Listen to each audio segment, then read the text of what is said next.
Sawubona. Yeah.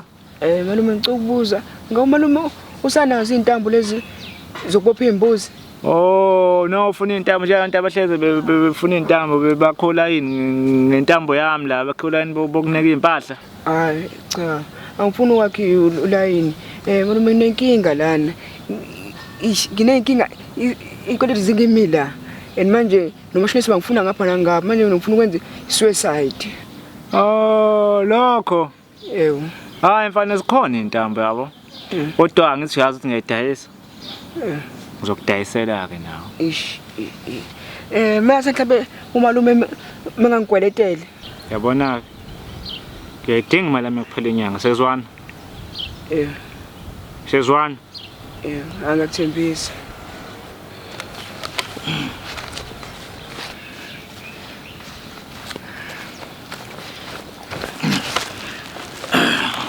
Nazo-ke.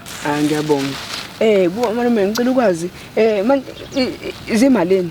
Ufunani umthetho wakho kahle kahle? Ufuna intambo noma ufuna ukwazi? Just ukwazi nje. Ufuna ukwazini? Oh, ish.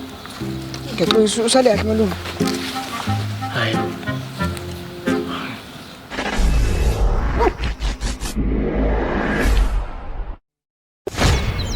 Bod.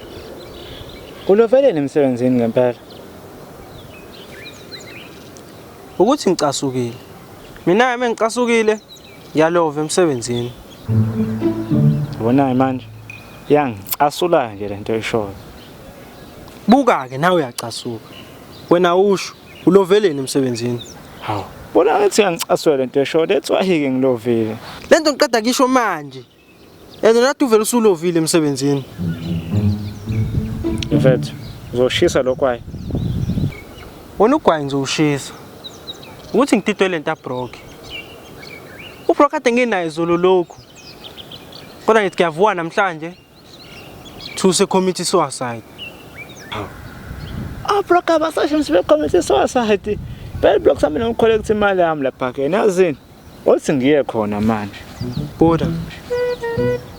Ubroke to committee suicide.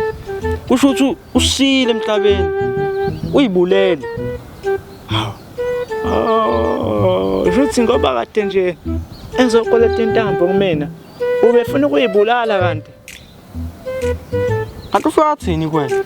Mfethu, ubroke ufika wathi kumina. Uhloshwa i-dress noma shonesi, yabo. Awusathi umkoletela intambo, ufuna ukukhombisa sathi mina ngazi nje mhlawumbe khona side hustle ayenzayo, azwazi ngayo ukuthola imali. Bese mhlawumbe yabo nami ngikwazi ukuthi angibuyisele imali yami yentambo. Ngamnika. Boda, sukhohliwe yini? Wena umashonisa. Hayibo. Hawu. Kanje. Shothi i-dress abezisho zamashonisa bekuyimina. Hayi. Uthi ngishisa ugwayi.